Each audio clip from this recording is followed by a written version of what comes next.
masyadong nag-oil eh. So, magigisa ako ngayon ng taba ng talangka. Kung nakikita nyo, walang masyadong mantika. Hindi ko po kasi ako masyadong naglalagay ng super dami ng mantika. Yung saktuhan lang na maano siya. Ganon. So, nilagay ko na ang taba ng talangka. Hinay-hinay lang po ang pagkain ito, mga lods, mga B.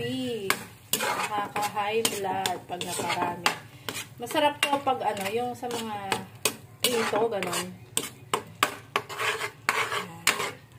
And then, calamansi. Oops.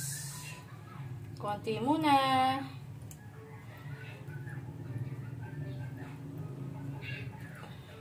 Yun.